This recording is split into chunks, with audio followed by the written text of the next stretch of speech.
Hi everyone, Miss Burke here.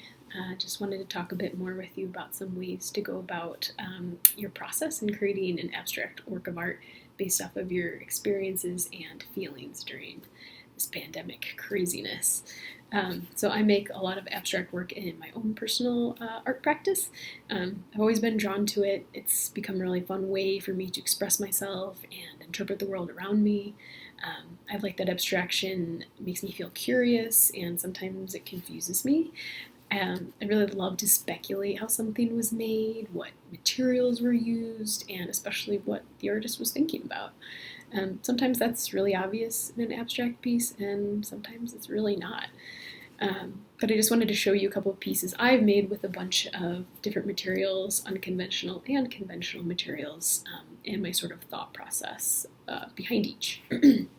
So this first one is a small, very textural painting. I made this little painting a couple years after graduating college. I moved to a really teeny tiny town in the Finger Lakes. I didn't know anybody. I was working really long, monotonous days as a production painter, doing kind of the same painting thing every day. And I was secluded in an apartment, no Wi-Fi, in the middle of nowhere, New York. I really tried to have some good routines after work, but it was definitely hard to be alone so much, and it was really hard to find the motivation to paint my own work after painting all day. So when I did get the motivation, I was really kind of inspired by texture still and playing with different materials. I didn't have anything really fancy at the time, but I had a can of spackle in my apartment, which is usually just a paste that's used to fill holes in the wall. So I experimented with kind of spreading it around, and I really liked how thick it was. And I tried dragging some things through it as well and could paint right on top of it. So I just had a little fun with it and was kind of inspired by the texture of my ceilings at the time.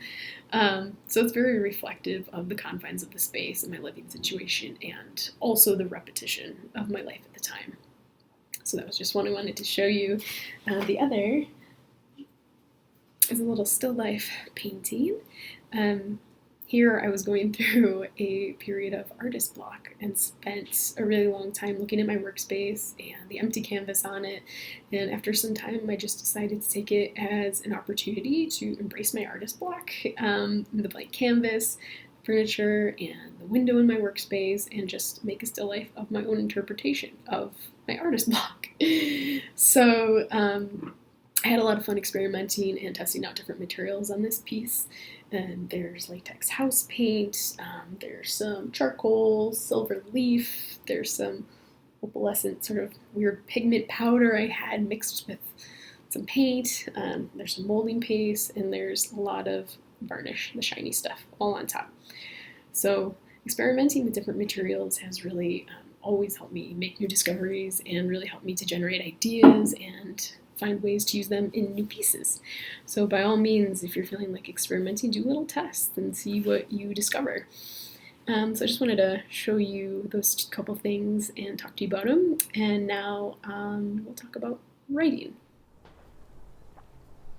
Okay, so just wanted to talk about some different writing approaches. I think this would be a nice way to start this project to help spur ideas for different elements and principles we might ultimately consider and kind of associate our different experiences and changes and feelings in these areas.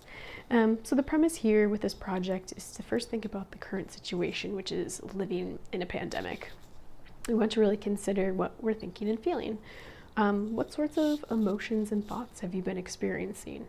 How have they kind of changed over the course of this, say, month? I know for me it seems like lately there are new feelings that come up and kind of change throughout the day. And then even think about your physical space. Obviously, none of us can really be in public spaces all that much, so we're really kind of confined to our homes. We're probably in our house a lot more. But I know for me, going outside for walks and hikes has really helped me so much. And then thinking about relationships. Have there been any shifts in your relationships? We really aren't able to see our friends as much as we want, or our classmates, our teachers, and maybe even some family members, and that can be pretty hard. So what ways maybe are you trying to connect? Have you found new ways? Then maybe even think about changes within yourself that you've noticed. And think about the positive and negatives for each of these. Like, this doesn't have to be, it's kind of a difficult experience, but it doesn't have to be an entirely negative situation. Maybe you've seen some positives in any of these areas. So, think about both sides of the coin.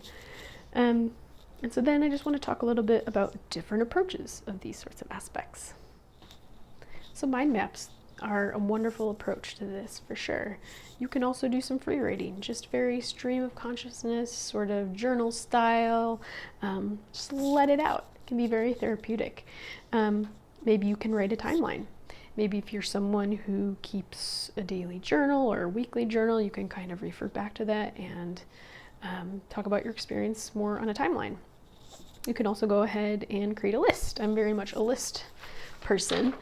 I did the pros and the cons. So the cons here, I don't think are too abnormal for what we've all been experiencing. I'm really worried about others out there. I feel like my moods and emotions are really inconsistent and change day by day, even hour by hour lately. Having a little trouble sleeping, so that's kind of a bummer. And just general loss of expectations. I thought things would be differently right now, but we're all in the same boat. But of course, there's always pros to this, which I think are really, really important to remember. And that might also influence how you decide to go and what direction you decide to take your piece in as well. Maybe you have pros and cons mixed in. I got a safe, warm house, cooking healthy meals. I'm also doing some baking, which is great. I've got great family support. I've been video chatting to connect with friends and family and feeling a little more creative, been experimenting a bit, and I think most importantly, I'm currently healthy, so that's a really big pro for me. I think it's really easy in this time to think about all the unknown and all the uncertainty surrounding us, so making sure to take note of things that you're grateful for, I think, is very, very helpful. So these are just a few sort of writing approaches you can take and things to consider in your writing. And now I'm going to talk a bit about materials that I think I'm going to use in my project that I'll show you. So when I usually think about making an abstract work, I personally tend to lean towards color, form, and texture in my work. But of course, everybody's different. But for this project, I've been thinking about ways that I can use certain materials to kind of shift and manipulate, maybe every few days or maybe once a week, since it seems my feelings have been shifting and changing so much. And I think I want to try and continually take pictures and document these compositions as kind of like a visual log of how I'm feeling. And since being outside is something that's so important and so helpful to me, I decided to go on some walks and really think about using the things that I found in nature that could be representative of my emotions through shape, color, line, and how I arrange them. It's just so funny the connections you make when you really look closely at your surroundings. So here are just some of the things that I found. These crazy little vines. I definitely feel this pretty often. There's some really great kind of sharp pointy holly leaves that are really kind of stiff and rigid. Some moss and bark and rocks kind of make me think of feeling more grounded at home. I think I can use these interesting hollow reeds that I kind of cut up to create some movement in my composition as well. I thought these sort of unfortunate looking leaves were a little more indicative of the coronavirus or disease or sickness. But of course, there's optimism. It's spring. There's a lot of happier things happening out there as well. So these are just some of my initial findings that I really enjoyed. But beyond this, I wanted to have something more central in my composition, something easy to change as I document sort of shifting materials. And I've been doing a lot of continuous line contour drawings.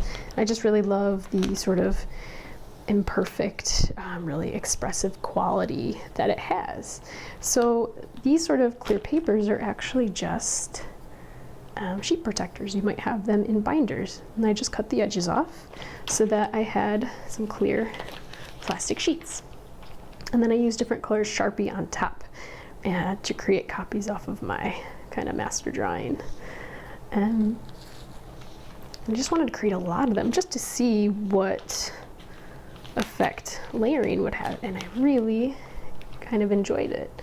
Of course, you can kind of match them up a little bit better, and that also looks interesting, but I really was interested in the sort of staggered layered effect. Like, you can still tell that it's a portrait, but it's way more distorted and abstract.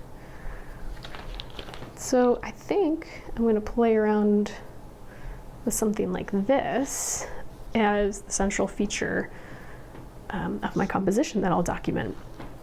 So in starting all this, it was really helpful for me to make my list and do some free writing first. That got me thinking about the different elements in nature that might correlate.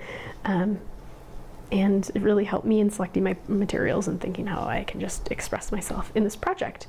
So with that being said, now let's see how I can assemble this.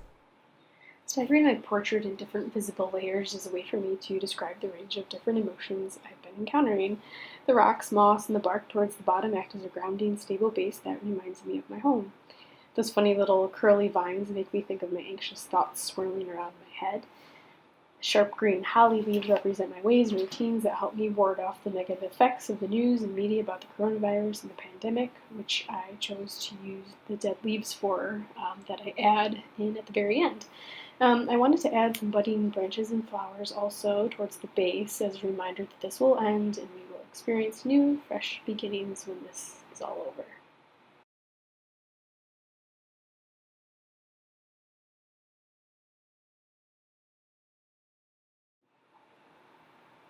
I hope this was helpful in considering ways to approach this project. Have fun with your ideas and multitude of materials. Thanks for watching.